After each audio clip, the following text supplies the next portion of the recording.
Hello, I hope you guys are doing well.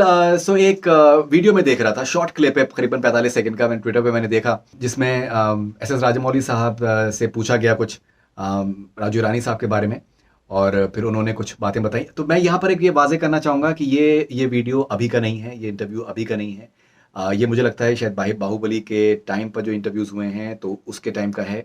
Karan Johar भी उस video में अवेलेबल थे। तो उनसे एक सवाल पूछा गया राजू ईरानी साहब से मुताल्लिक़, और राजा मौली साहब ने कहा कि दैट राजू सर का कहना ये है कि दैट वो मेरे काम से रिलेटेड वो बहुत ज़्यादा मतलब उनको बहुत यूनिक लगता है, and he feels that I am doing some really fine work. लेकिन मैं ये कहना चाहूँगा कि जिस तरीके का वो काम कर रहे हैं उस तरीके का हम शायद एक फ्रेम भी हम नहीं बना सकते, हम शायद एक सीन भी हम शूट नहीं कर सकते हैं। एक सीन भी शूट नहीं कर सकते हैं जिस तरीके का राजू सर कर सकते हैं।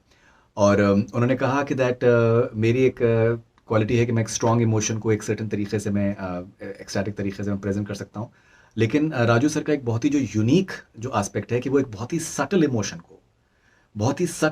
को वो बहुत ही ज़्यादा स्ट्रांगली वो शूट कर सकते हैं, मेमोरेबल तरीके से शूट कर सकते हैं। It can be like a slap on the face of anyone who just is witnessing it and surprises the audience in a big way. And उन्होंने यही कहा कि जिस तरीके के राजू रानी सर की जो कैपेबिलिटी है वो बहुत ही एक्स्ट्रॉर्डनरी है, और किसी को भी उनके आसपास आना जो है बहुत ही ज़्यादा मुश्किल है।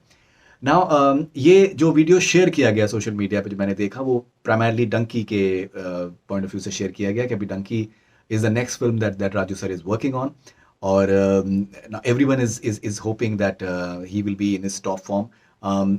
इंटरेस्टिंग बात यह है कि that Raju sir has only seen high points in his career.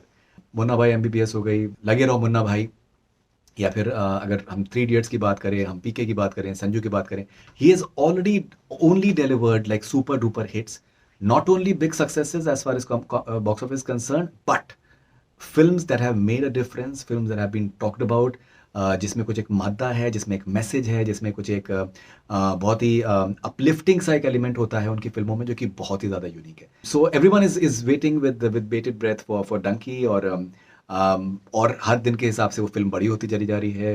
किसी के बारे में किसी का कहना है कि ओवरसीज में पठान के कलेक्शंस को ब्रेक करेगी, किसी का कहना है कि that it can go on to be one of the most maybe talked about films of Shah Rukh Khan ever.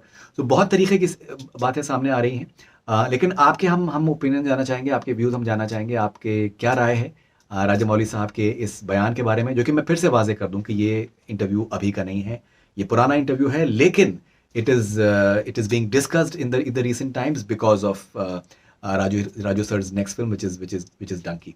So we'll be waiting for your opinions and thoughts. Do share with us in as many numbers as possible. This is Faridun Sharia for Connect FM Canada. Stay connected. Do subscribe to our YouTube channel.